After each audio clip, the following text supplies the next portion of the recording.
콩부리라 주구 পঞ্চায়েতে 콩의지 পঞ্চায়েত সমিতি ও বাতায়ুইনো বিজেপি বদল কাপ্লাইকা আবরবাগি বদলে বাতায়নের সামং তানাইনো খাকা হামিয়াফরকা প্রদেশ বিজেপিनि কাজকো রাজ্য পত্তাচার্য সাগরচনা কাছে কক্তমাত্রে বুসকাঙ্গ অবহাইনো খাকা হামিয়াফরকা বদলে বাতায়নেতে সামং তানাইনো বুসকাং আগস্টাল 4 সালমারিবো হাস্তিনি পঞ্চায়েত চংবরি থাংনাই জুলাই তাল টিচার সালমারিবো টিটাইল পঞ্চায়েত চংবরিनि নমিনেশন ব্লাই याफारमानि बायथां साथे रसावै दाहारनानि जुलाई तालनि 22 सालमारि तंमानि नमिनेशन ब्लाई याफारमानि ते रसावै दाहारमानि साल लाइमानि यागुलो टिटायर पञ्चायत चंबरिनि बागै ताबुक सजरा साइ मांप्ले कासै फेगा हास्तिनि खों दकरा बा ग्राम पञ्चायत दकसाइ थामरा सिनिचि आसुक खैदांगो आबनि बिसिंगो काइब्रै साइ सिनि रा ब्रै आसुक थाइनो बिजेपि बातायबै कप्लाइंका आबाहायकनो पञ्चायत समितिबो बातायबैनो कप्लाइंका बिजेपि बदल আমার সঙ্গে আমার রাজ্য নেতৃত্বরা এখানে উপস্থিত আছেন। আমি আপনাদেরকে আবারও অসংখ্য ধন্যবাদ জানাচ্ছি। ইতিমধ্যে জানেন যে আমাদের এই ত্রিপুরা রাজ্যে ত্রিস্তরীয় পঞ্চায়েত নির্বাচন সংগঠিত হচ্ছে। আগামী 8ই আগস্ট নির্বাচন হবে এবং 12ই আগস্ট তার ফলাফল ঘোষণা হবে। গত 18 তারিখে মনোনয়নপত্র দাখিলের শেষ লগ্ন ছিল এবং 22 তারিখে তার ফাইনাল পাবলিকেশন অর্থাৎ নমিনেশন উইথড্রলের লাস্ট ডেট ছিল এবং সেই পরিসংখ্যান অনুযায়ী আমাদের এই রাজ্যে প্রায় 6370টা গ্রাম পঞ্চায়েতের আসন রয়েছে। টোটাল গ্রাম পঞ্চায়েত রয়েছে 605 আর আসন সংখ্যা রয়েছে 6370। তার মধ্যে বিনা প্রতিদ্বন্দ্বিতায় আমাদের গ্রাম পঞ্চায়েতে প্রায় 4704 জন বিনা প্রতিদ্বন্দ্বিতায় জয়ী হয়েছে এবং কন্টেস্ট হবে যেখানে নির্বাচন হবে গ্রাম পঞ্চায়েতে 1666। পঞ্চায়েত সমিতি আপনারা জানেন 35টা পঞ্চায়েত সমিতি রয়েছে। তার মধ্যে আমাদের আসন সংখ্যা এই পঞ্চায়েত সমিতির আসন সংখ্যা 423 এবং আনকন্টেস্ট বিনা প্রতিদ্বন্দ্বিতায় জয়ী হয়েছে 244 জন এবং ভোট হবে 179টা আসনে এই পঞ্চায়েত সমিতিতে নির্বাচন সংগঠিত হবে। জেলা অনুরূপভাবে জেলা পরিষদ আপনারা জানেন 8টি জেলার মধ্যে আসন সংখ্যা রয়েছে 116। তার মধ্যে আমাদের 20 জন বিনা প্রতিদ্বন্দ্বিতায় জেলা পরিষদে বিজয়ী হয়েছে আর ভোট হবে 96 জনের মধ্যে সেখানে ভোট হবে। তো টোটাল আমরা যদি জানি যে আমাদের 605টা জিপির মধ্যে আমরা প্রায় 409টা জিপিতে বিনা প্রতিদ্বন্দ্বিতায় আমাদের প্রার্থীরা জয়ী হয়েছে এবং আমাদের 35টা পঞ্চায়েত সমিতির মধ্যে 20টা পঞ্চায়েত সমিতিতে আমাদের ভারতীয় জনতা পার্টির প্রার্থীরা বিজয়ী হয়েছে। তার জন্য আমি আমাদের কার্যকর্তাদের এবং যারা বিজয়ী হয়েছে এবং আমাদের যারা গণদেবতা ভোটার তাদের প্রত্যেককে ত্রিপুরাবাসীকে এই জয়ের জন্য আমি অসংখ্য ধন্যবাদ এবং শুভেচ্ছা জানাচ্ছি। এবং আজকে প্রশ্ন থাকতে পারে যে আপনাদের মধ্য থেকেও প্রশ্ন থাকতে পারে যে বিনা প্রতিদ্বন্দ্বিতায় এত পার্সেন্টেজ বিজয়, এত পঞ্চায়েতে বিজয়, তার প্রেক্ষাপট কি? আপনারা জানেন যে সদ্য আমাদের লোকসভা নির্বাচন হয়েছে। এই নির্বাচনে ভারতীয় জনতা পার্টির যে রেজাল্ট হয়েছে সেটাও আপনারা জানেন, তবু আমি আবার সেটা পুনরায় আপনাদের সামনে রাখছি। ইস্ট সিটে আমাদের প্রার্থী কৃতি দেবী দেববর্মন ভারতীয় জনতা পার্টির প্রার্থী প্রায় 68.47% ভোট সেখানে পেয়েছে। সেখানে সিপিএম এর প্রার্থী 25.59% ভোট মাত্র পেয়েছে। আর ওয়েস্ট সিটে যেখানে আমাদের প্রাক্তন মুখ্যমন্ত্রী বিপ্লব কুমার দেব প্রার্থী হয়েছিলেন সেখানে বিজেপি পেয়েছে 72.67% এবং সেটা ওনার নিকটতম প্রতিদ্বন্দ্বী কংগ্রেস ভোট পেয়েছে মাত্র 22.24%। অর্থাৎ এই যে রেজাল্ট, এই রেজাল্ট প্রমাণিত করে যে ভারতীয় জনতা পার্টির সঙ্গে মানুষ রয়েছে। কেন মানুষ রয়েছে? কারণ ভারতীয় জনতা পার্টি এই ডাবল ইঞ্জিনের সরকার, কেন্দ্রে নরেন্দ্র মোদীজির সরকার আর রাজ্যে ভারতীয় জনতা পার্টির মাননীয় প্রফেসর ডক্টর মানিক সাহার মুখ্যমন্ত্রীর জন্য যে সংকল্প নিয়ে কাজ করছে সমাজের প্রত্যেকটা অংশের মানুষের জন্য, তার নিরিখে দাঁড়িয়ে মানুষ ভারতীয় জনতা পার্টির সঙ্গে রয়েছে। আজকে ডেভেলপমেন্ট ইস্যুতে আজকে আমরা জানি যে ত্রিপুরা রাজ্য ছোট্ট রাজ্য, সেখানে আরবান এবং রুরালে মিলিয়ে প্রায় 4 লক্ষের উপর গরিব পরিবারে পাকা বাড়ি নির্মাণের ব্যবস্থা যদি করে থাকে একমাত্র ভারতীয় জনতা পার্টি করেছে। প্রত্যেকের বাড়িতে শৌচালয়, পাকা শৌচালয়ের ব্যবস্থা যদি করে থাকে ভারতীয় জনতা পার্টির সরকার করেছে। প্রত্যেক গ্রামে জল জীবন মিশনের মাধ্যমে জল পৌঁছে দেওয়ার কাজ যদি করে থাকে ভারতীয় জনতা পার্টি করেছে। প্রত্যেক জায়গায় মানে আমাদের যে সামাজিক ভাতা যেটা 700 টাকা ছিল সেটাকে 2000 টাকা করার কাজ যদি করে থাকে ভারতীয় জনতা পার্টি সরকার করেছে। আপনারা জানেন যে নরেন্দ্র মোদীজি সরকার গরিবদের 5 লক্ষ টাকা পর্যন্ত চিকিৎসার দায়ভার আমাদের দেশের প্রধানমন্ত্রী নরেন্দ্র মোদীজি কাঁধে তুলে নিয়েছিল।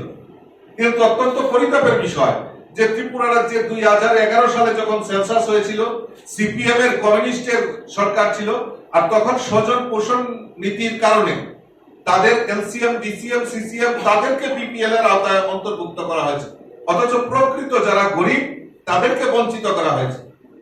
তাই তাদেরকে একটা বৃহৎ অংশ সেই আয়ুষ্মান কার্ড থেকে বঞ্চিত হয়। রাজ্যের মাননীয় মুখ্যমন্ত্রী প্রফেসর ডক্টর মানিক সাহাজি চিন্তা করলেন যে না, তাদেরকে বাদ দেওয়া যাবে না। তাই উনি মুখ্যমন্ত্রী জন আরোগ্য যোজনার মাধ্যমে তাদেরকে সেই 5 লক্ষ টাকার পর্যন্ত চিকিৎসার দায়ভার রাজ্য মুখ্যমন্ত্রী উনি কাঁধে তুলে নিয়েছেন। অর্থাৎ এই যে ডাবল ইঞ্জিনের সরকার যেইভাবে গ্রামীণ এলাকায় এবং পঞ্চায়েত এলাকায় রাস্তাঘাট থেকে শুরু করে পানীয় জল, যোগাযোগ ব্যবস্থার যেভাবে উন্নয়ন হয়েছে তাতে মানুষের মধ্যে একটা আস্থা জুগিয়েছে যে না, আমরা ভারতীয় জনতা পার্টির সঙ্গে রয়েছে।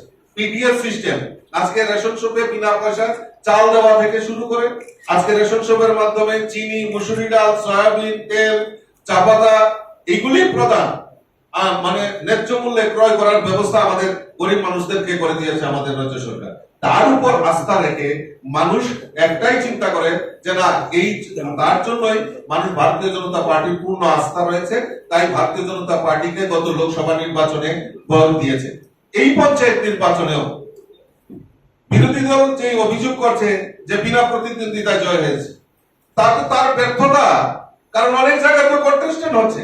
আজকে Kailashahar, Kadamtala, Gaurnagar block, Kumarghat block, Rishyamukh block, Bisinagar block, বিভিন্ন জায়গায় আজকে নির্বাচন হচ্ছে। তো তারা যদি প্রার্থী দিতে পারে, বিভিন্ন জায়গায় তারা প্রার্থী দিতে পারে না, তাদের সাংগঠনিক দুর্বলতাটাকে প্রকাশ করার চেয়ে তারা শাসক দলের উপর মিথ্যা আরোপ দিয়ে তারা এই নির্বাচনের বৈতরণী পার হওয়ার চেষ্টা করছে। সেটা মানুষ তাদেরকে মেনে নেয়নি। আমরা দেখেছি মোহনপুরে প্রার্থী হয়েছে কংগ্রেস সিপিএম, বিশাল করে প্রার্থী হয়েছে। মোহনপুরে প্রার্থী মনোনয়ন পত্র জমা দিয়েছে, কিন্তু অত্যন্ত পরিতাপের বিষয় যে বিডিও অফিসে তারা কোন দলের, তারা সিপিএম এর যে অ্যানেক্সার ফর্ম দিতে পারে পার্টি সিম্বল, সেই কংগ্রেস সিপিএম দিতে ব্যর্থ হয়েছে। তার জন্য কি ভারতীয় জনতা পার্টি তাই বিশাল করে প্রার্থী দিয়েছে টাকার বিনিময়ে। আমাদের কাছে ফুটেজ রয়েছে, ভিডিও ফুটেজ রয়েছে। তারা পরবর্তী সময়ে অস্বীকার করছেন যে আমাদেরকে টাকা দেওয়ার কথা ছিল, আমরা মনোনয়ন জমা দিয়েছি, আমাদের টাকা দেয়নি, তাই আমরা মনোনয়ন পত্র প্রত্যাহার করছি। তো তাদের সাংগঠনিক দুর্বলতা, তারা যেভাবে সাংগঠনিক দুর্বলতা তাদের এটা উঠে এসছে পরিষ্কার চিত্র, তো তারা সেখানে ব্যর্থ হয়েছে। তার দায় কি ভারতীয় জনতা পার্টি নেবে? মানুষ ভারতীয় জনতা পার্টির সঙ্গে রয়েছে। আজকে কংগ্রেস সিপিএম একত্রিত হওয়ার পর এই ত্রিপুরা রাজ্যের মানুষ দিশাহীন হয়ে গেছে। আজকে যারা কংগ্রেসের সমর্থক বা সিপিএম এর সমর্থক, তারা আত্মবিশ্বাস ফিরে পাচ্ছে না যে আমরা কোন দিনের জন্য আমরা এই দলটা করেছি। আজকে সিপিএম 25 বছর এই রাজ্যের বুকে ছিল। সিপিএম এই 25 বছরের রাজ্যের বুকে যে হারে সন্ত্রাস করেছে, কংগ্রেসের বহু নেতা কর্মী হত্যা করা হয়েছে, নতুবা ত্রিপুরা রাজ্য থেকে রাজ্যান্তরী করা হয়েছে। আজকে ভুলে গেছে সেই দিনগুলি। আজকে কংগ্রেস সেই তাদের সিপিএম এর সঙ্গে আঘাত করে নির্বাচনে 2023 নির্বাচনে লড়াই করেছে, লোকসভাতেও নির্বাচনে লড়াই করেছে, পঞ্চায়েত নির্বাচনেও আঘাত করেছে। মানুষ দিশাহীন হয়ে গেছে, কারণ এই কংগ্রেস সিপিএম এর সঙ্গে মানুষ প্রত্যাখ্যান করেছে 2023 নির্বাচনে, লোকসভা নির্বাচনে, এইবার পঞ্চায়েত নির্বাচনেও তাদেরকে প্রত্যাখ্যান করেছে। সংগঠিত হচ্ছে সেই সমস্ত জায়গায়ও আমার দৃঢ় বিশ্বাস সেখানকার ভোটাধিকার মানে সেখানকার মানুষ নিঃসন্দেহে ভারতীয় জনতা পার্টিকে বিজয় করবে, সেটা আমার দৃঢ় বিশ্বাস রয়েছে। তৎসঙ্গে একটা প্রশ্ন, যে আজকে বিভিন্ন জায়গায় সন্ত্রাস সন্ত্রাস বলে এই ভারতীয় জনতা পার্টিকে হেয় প্রতিপন্ন করার চেষ্টা করছে। আমি আপনাদের সামনে রাখি, জিজ্ঞেস করি, আজকে গতকালকে দেখলাম রাজ্যের প্রাক্তন মুখ্যমন্ত্রী বিলোনিয়াতে গিয়ে সভা করছেন, বক্তব্য রাখছেন, সন্ত্রাসের কথা বলছেন। আমি ওনাকে প্রশ্ন রাখতে চাই, 2014 সালে উনার কেন্দ্রে যখন পঞ্চায়েত নির্বাচন হচ্ছিল, আমাদের প্রার্থীর বাড়িতে গিয়ে তাকে হুমকি দেওয়া হয়েছে এবং সেখানে প্রার্থীর বাড়িতে 80 বছরের মা, বৃদ্ধা মা, তাকে ধাক্কা দেওয়া হয়েছে। 6 বছরের মেয়ে, তাকে হাত ভাঙা হয়েছে। হাড়ির মধ্যে যে ডেকে আমরা রান্না করি, সেই ডেকে পেচ্ছাপ পর্যন্ত করা হয়েছে মানিক সরকারের খুব নিজের মুখ্যমন্ত্রী এলাকায়। আমি প্রশ্ন রাখতে চাই উনাকে, আসল যদি চ্যালেঞ্জ থাকে উনি মিথ্যা প্রমাণিত করুক। পরবর্তী আমাদের প্রাক্তন সভাপতি স্বর্গীয় সুধীন্দ্র দাশগুপ্ত এবং আমার পাশে বসা তাপস ভট্টাচার্য, রাজ্যের এখন সহসভাপতি, তিনি তখন সম্পাদক ছিলেন, উনি সহ সেই আমাদের পঞ্চায়েতে ধনপুর এলাকায় ওনারা গিয়েছিলেন এই দুস্থদের পাশে দাঁড়ানোর জন্য, আমাদের কর্মীদের পাশে দাঁড়ানোর জন্য। আমাদের সভাপতি, প্রদেশ সভাপতি, প্রাক্তন প্রদেশ সভাপতি স্বর্গীয় সুধীন্দ্র দাশগুপ্তের উপর নির্মম ভাবে উনাকে সেখানে আটকে, উনার কনভয় আটকে উনাকে প্রতিহত করার চেষ্টা করেছে। তাপস ভট্টাচার্যের উপর আক্রমণ হয়েছে, বহু কর্মীর উপর আক্রমণ হয়েছে। উনারা অল্পেতে প্রাণের রক্ষা পেয়ে কোনমতে আগরতলা ছুটে এসেছেন। আজকে গিয়ে উনি বিলোনিয়াতে বড় বড় বক্তব্য রাখছেন। আমরা ভুলে গেছি ছাপ্পা ভোট 2014 সালে স্যান্দন পত্রিকায়, এই যে আপনাদের লেখা আমার কাছে রয়েছে তথ্য প্রমাণ, স্যান্দন পত্রিকায় কি লিখছে, ছাপ্পা ভোটে ব্যালট ভর্তি বাক্স দীর্ঘক্ষণ পরে রইল স্বয়ং বিশালগড় এসডিএম অফিসের সামনে। এটা আমাদের কথা নয়, পত্র পত্রিকার কাটিং। ধর্মনগরের উত্তর জেলায় 4টি গণনা কেন্দ্রে প্রধানের গোপন ডেরা থেকে ভোটের দাদন কুদাল উদ্ধার, দাদন দেওয়ার প্রচেষ্টা। আমরা ভুলে গেছি পঞ্চায়েত ভোটে গিয়ে যারা বিজেপির প্রার্থী হয়েছেন মেলা ঘরে, এই তখনকার সময় সিপিএম এর 2014 সালে আমাদের প্রার্থীদের গিয়ে প্রাণ নাশের হুমকি, জব কার্ড ছিনিয়ে নেওয়ার কথা বলেছে। আমরা ভুলে গেছি 2014 কথা। বিজেপি প্রার্থী মহিলা প্রার্থীকে ধর্ষণের হুমকি চন্দননগর পঞ্চায়েতে, রাজনৈতিক অস্থিরতা। আমরা ভুলে গেছি বিরোধী শূন্য ময়দানে গণতন্ত্রের জবাব জিরানিয়াতে, ন্যাক্কারজনক ঘটনার মাধ্যমে নির্বাচন, সেখানে জিরানিয়াতে সন্ত্রাস। এই সিপিএম এর গড়, আমাদের কথা নয়। দেখুন আপনারা পত্র পত্রিকার মাধ্যমে সিপিএম এর সন্ত্রাস সেই সময় 2014 সালে তুলে ধরা হয়েছে। আপনারা জানেন যে পানিসাগরে আমাদের শ্রীমতী পুষ্পা কপালি তাকে পানিসাগরে প্রার্থী করা হয়েছিল, দক্ষিণ পানিসাগর এলাকায়। ওর অন্তঃসত্ত্বা ছিল, পেটের মধ্যে লাথি মেরে তার অন্তঃসত্ত্বাকে সেখানে সেদিন নষ্ট করা হয়েছিল। এটা আমাদের কথা নয়, এটা আমাদের পত্রপত্রে এভিডেন্স রয়েছে। আর যেটা আমি বললাম যে মুখ্যমন্ত্রীর নির্বাচনী এলাকায় আমাদের প্রাক্তন সভাপতি আমাদের স্বর্গীয় সুধীন্দ্র দাশগুপ্তের উপর হামলা, প্রত্যেক জায়গায় ক্যাডারদেরকে উস্কে দিয়েছিল বিজন ধরের উক্তি, রাজ্যের নির্বাচনী সন্ত্রাস, দৈনিক সংবাদের কাটিং, বিভিন্ন জায়গায় আমাদের কাছে প্রমাণ রয়েছে, আরো প্রমাণ রয়েছে। আপনারা লিখেছিলেন সেদিন 2014 সালে পঞ্চায়েত ভোটের ভোটার ছিল 11,08,188 জন। আপনারা জেনে খুশি হবেন যে আজকে কিভাবে প্রশাসনকে কাজে লাগিয়েছিল। সেই পঞ্চায়েত 2050 ভোটে 50 লক্ষ ব্যালট ছাপানো হয়েছিল। কার স্বার্থে, কার ইঙ্গিতে? সেটা ব্যাপক হারে রেগিং করার জন্য সেটা করা হয়েছিল। এটা আমার কথা নয়, স্যান্দন পত্রিকার সেই কাটিং আমাদের কাছে রয়েছে। আরো রয়েছে উৎসবের মেজাজে, আমাদের কথা নয়। দেখুন দৈনিক সংবাদ স্যান্দন, যেটি বহু প্রচলিত বাংলা এই ত্রিপুরা রাজ্যের নিউজ, কি দৈনিক সংবাদে কি লিখছে? উৎসবের মেজাজে ছাপ্পা ভোট। আর কি লিখেছে স্যান্দন পত্রিকায়? ব্যাপক সন্ত্রাসে রাজ্যের গ্রামীণ ভোট সম্পন্ন হয়েছে। এটা আমার কথা নয়, এটা এই এভিডেন্স কথা বলছে, প্রমাণ কথা বলছেন যে ত্রিপুরা রাজ্যে সন্ত্রাস হচ্ছে। লজ্জা থাকা উচিত তাদের যেভাবে সন্ত্রাস এবং সন্ত্রাসের মাধ্যমে 2014 সালে তারা ভোট পর্ব পঞ্চায়েত ভোট সম্পন্ন করেছে, আজকে তাদের লজ্জা হওয়া উচিত। আজকে প্রশ্ন রাখতে চায় ত্রিপুরা রাজ্যের মানুষ, তাদের সাথে এই কংগ্রেস সিপিএম এর সঙ্গে এক হয়ে যারা এই ত্রিপুরা রাজ্যকে 25টা বছর যন্ত্রণা, মানুষের অসহ্য যন্ত্রণায় গ্রামীণ এলাকায় ডেভেলপমেন্ট বন্ধ করে দিয়েছিল, এই সন্ত্রাস করে সেদিন নির্বাচনে লড়াই করেছে। তাই আমি আপনাদের মাধ্যমে রাজ্যের আপামর জনসাধারণের কাছে পরিষ্কার চিত্র বলতে চাই, দেখুন আমরা ডেমোক্রেসি কাকে বলে আমরা জানি। আজকে আমি প্রশ্ন করতে চাই, যারা আজকে ডেমোক্রেসি নিয়ে কথা বলছেন, পশ্চিমবাংলায় গিয়ে দেখার জন্য পশ্চিমবাংলায় কিভাবে মানুষ নির্যাতন হচ্ছে। আর গত 2 দিন আগে দেখলাম পশ্চিমবাংলায় বসে তৃণমূলও প্রেস কনফারেন্স করছে ত্রিপুরা রাজ্যের পঞ্চায়েত ভোট নিয়ে। আপনারা কেন ভোটে নির্বাচনে লড়াই করেননি? আমি প্রশ্ন রাখতে চাই, কই আসেননি তো আপনারা? এখানে এসে তো আপনারা নির্বাচনের আগে ত্রিপুরা রাজ্য সম্পর্কে জানুন, ত্রিপুরার রাজনৈতিক ইতিহাস সম্পর্কে জানুন, ত্রিপুরার ডেভেলপমেন্ট ইস্যুতে আপনারা জানুন, জেনে তারপর প্রেস কনফারেন্স করুন। ওই দিল্লিতে বসে, কলকাতায় বসে, বড় বড় ঠান্ডা করে বসে প্রেস কনফারেন্স করা খুব সহজ, কিন্তু ত্রিপুরা রাজ্য সম্পর্কে জেনে তারপর প্রেস কনফারেন্স করলে আমার মনে হয় ভালো হবে। কাজেই আগামী দিন আমি আশা করি এই ত্রিপুরাবাসীর কাছে আমি আহ্বান তুলে ধরলাম যে তারা 2-1 দিন ধরে আমি দেখছিলাম তারা সন্ত্রাস গণতন্ত্র নিয়ে, ডেমোক্রেসি নিয়ে কথা বলছিল। আমি তো আপনাদের মাধ্যমে প্রশ্ন রাখতে চাই, যারা ডেমোক্রেসির কথা বলছেন তারা আগরতলা শহরে মিছিল করছেন, দক্ষিণ ত্রিপুরায় মিছিল করছেন, উত্তর ত্রিপুরায় মিছিল করছেন। যদি ডেমোক্রেসি না থাকতো তারা কিভাবে মিছিল করে? ডেমোক্রেসি আছে বলেই তো, তাদের বক্তব্য তুলে ধরার মতো এই জায়গা রয়েছে বলেই তো আজকে সেখানে তারা কথা বলতে পারছে, মিটিং করতে পারছে, মিছিল করতে পারছে।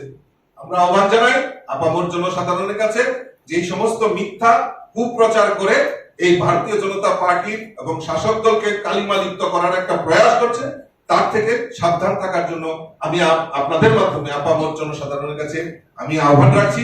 এবং যে সমস্ত জায়গায় আমাদের ভোট হচ্ছে, নির্বাচন হচ্ছে, সেখানকার মানুষের কাছে আপনাদের মাধ্যমে বিনম্র আবেদন রাখছি যে আমাদের পদ্মফুল চিহ্নে আমাদের প্রার্থীদেরকে বিপুল ভোটে জয়যুক্ত করে আগামী 5 বছর আপনাদের সুরক্ষার জন্য, আপনাদের ডেভেলপমেন্ট, আপনার এলাকার ডেভেলপমেন্টের জন্য একবার অন্তত পক্ষে আমাদের প্রতিনিধিকে জয়ী করবে, এই আহ্বান আপনাদের সামনে রাখছি। নমস্কার, জয়। একটা বৈঠক দিয়েছে, মানে কি বিষয় নিয়ে কথা হলো একটু বলতেছি, আর কেউ কিছু থাকলে।